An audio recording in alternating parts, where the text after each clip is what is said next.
Salut tout le monde, je vous emmène pour une petite visite spéléo dans un boyau qui est dans la vallée de Thônes, près du cimetière militaire de Morette. Ici il y a une rivière, là, il y a très peu d'eau, avec un petit pont là.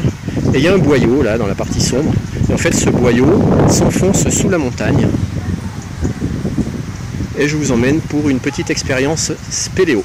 Allez, on est parti.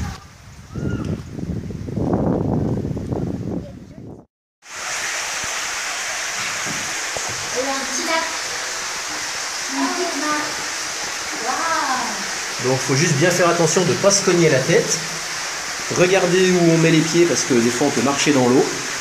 Parce que comme vous le voyez, il y a un ruisseau en fait dans ce boyau.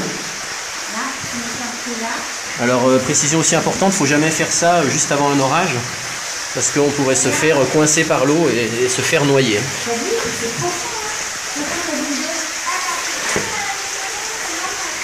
Ah oui, alors là il y a un lac. Ouais, 2 mètres de profondeur le lac. Et là, on va devoir passer par le trou ici. Oui. Donc il faudra faire attention parce que si on glisse, on tombe dans l'eau. Hein. Ouais. Donc je vais passer. Ouais, je vais passer avant pour vous montrer où il faut passer. Tu peux venir. Attention ta tête.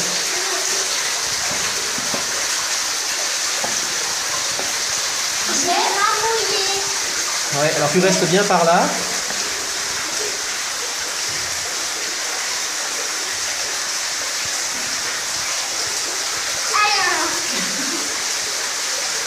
Voilà.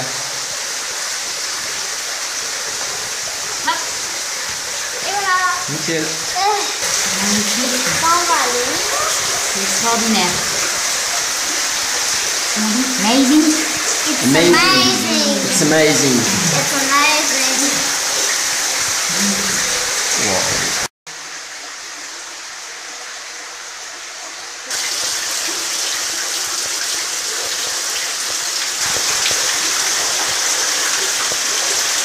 Et voilà nos deux spéléos. Spéléologue. Spéléologue.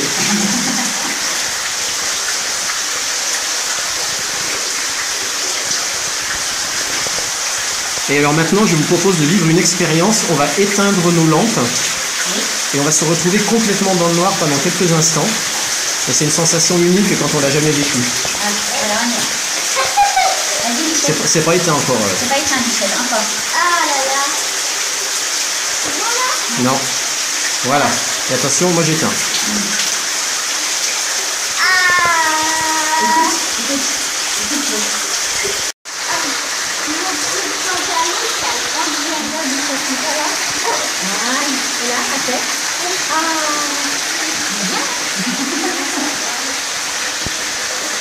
Donc là, on va continuer par là-haut.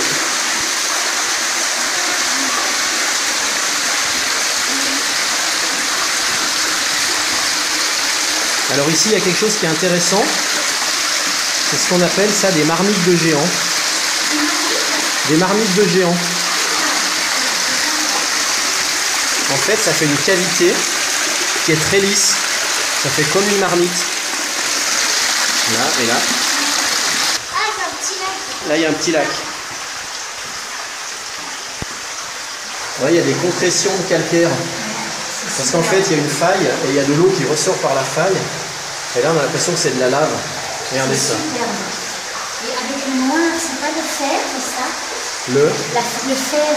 Ben peut-être, ouais. Tu vois, regarde. Ouais, il y a... Quand tu touches avec tes doigts, tu le grattes. Regarde. Ah ouais.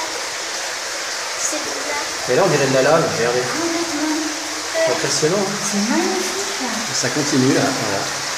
Donc c'est un boyau qui fait à peu près, ouais, je sais pas trop, je disais 50 mètres tout à l'heure, mais il fait peut-être 150 mètres en fait.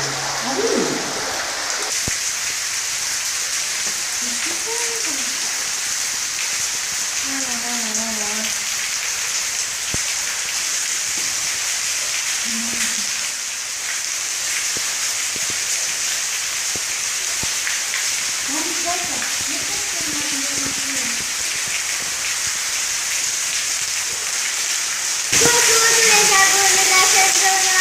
Ouais, yeah.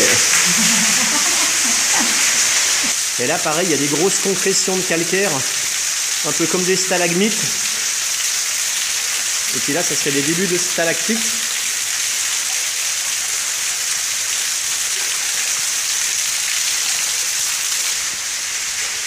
Alors là, il y a encore une marmite de géant. Et en fait, je ne vous ai pas expliqué, mais les marmites de géant sont formées par... donc là, il n'y en a plus, mais normalement, c'est par des cailloux qui sont restés prisonniers d'un trou. Et quand il y a des grosses crues avec un fort courant, le caillou se met à tournoyer dans le trou. Et à force, ça l'agrandit, parce que ça le polit et ça le creuse. Donc généralement, au fond des marmites de géant, il y a toujours des cailloux. Donc là, il n'y en a pas. Là, il y a encore une marmite de géant ici, une petite marmite. Il y en a. Voilà, là, il y en a. Voilà, ici, il y a une belle marmite de géant avec des cailloux qui sont restés prisonniers. Et donc, quand il y a du courant, ils se mettent à tournoyer au fond du trou et ça le polit et ça l'agrandit, tout simplement.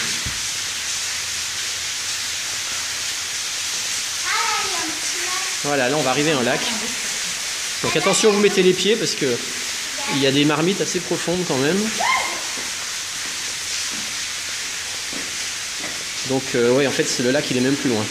Voilà, là il y a encore des plus belles marmites de géants. Regardez comme c'est beau. Là. Avec le fond. Regarde, le fond de la marmite c'est vert. Elle est magnifique. Et ceux-là, ces cailloux-là, ils sont restés prisonniers. Ils vont rester prisonniers pendant des milliers d'années parce qu'ils ne peuvent pas ressortir. Donc à la fin, ils finissent à apparaître complètement polis et dissous. Mais du coup, merde. Mais du coup, ça a grandi. Là, j'ai encore mis le pied dans l'eau, j'ai pas fait gaffe.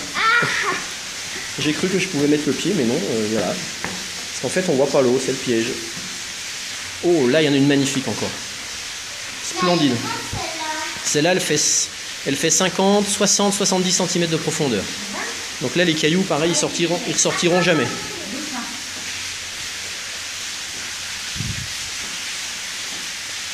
Et pour vous donner une idée, par rapport à mon pied, regardez la taille, voilà.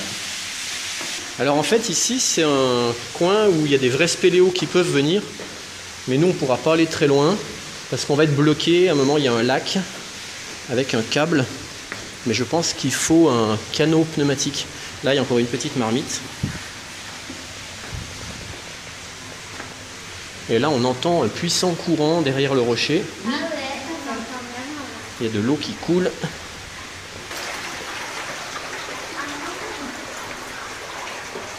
Oh, il y a plein de petites marmites là.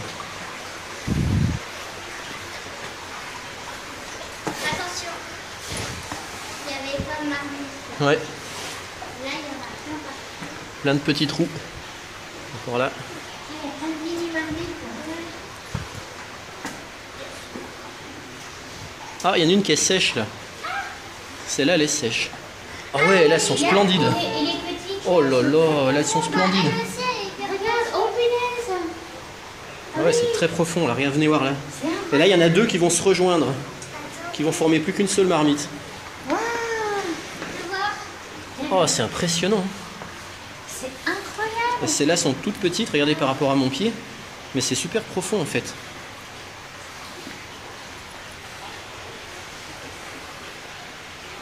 Ouais, c'est vraiment... It's amazing. It's amazing. Hop. Oh, celle-là, elle est vide. Celle-là, son caillou, le caillou a dû se dissoudre. Et il n'y a plus rien. Oui. Donc si on veut qu'elle se recreuse, eh bien, il suffit de prendre un caillou à côté et de le mettre dedans. Ou des petites météorites qui sont tombées, qui ont creusé des petits cratères. Elles sont collées, les pierres. Bah, elles sont coincées, ouais. Elles sont collées. Oui. Et l'autre, on a fait une barre avec un calcaire. Et regarde là, c'est quoi caillou noir et rouge. Là, il y en a qui est super profond. Vous allez voir, je rentre complètement dedans, en fait. Alors, je fais depuis le bas. Voilà. Je suis dans une marmite de géant. Amazing. It's amazing. Et là, je ressors. Un squelette de serpent. Et là, on sort dans une grotte. C'est magnifique. On se croirait revenu au temps préhistorique. On a l'impression qu'on va croiser les premiers hommes qui font du feu là au fond de la grotte. C'est vraiment magique. Et en fait, on ressort à peu près 30 ou 40 mètres plus haut que le point de départ. Et voilà, on est dehors.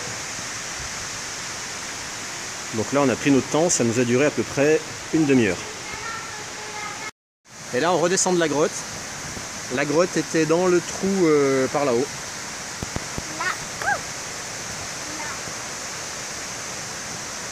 Ça veut dire qu'on était sous le toit. Ouais. Et là, on doit revenir par là-bas.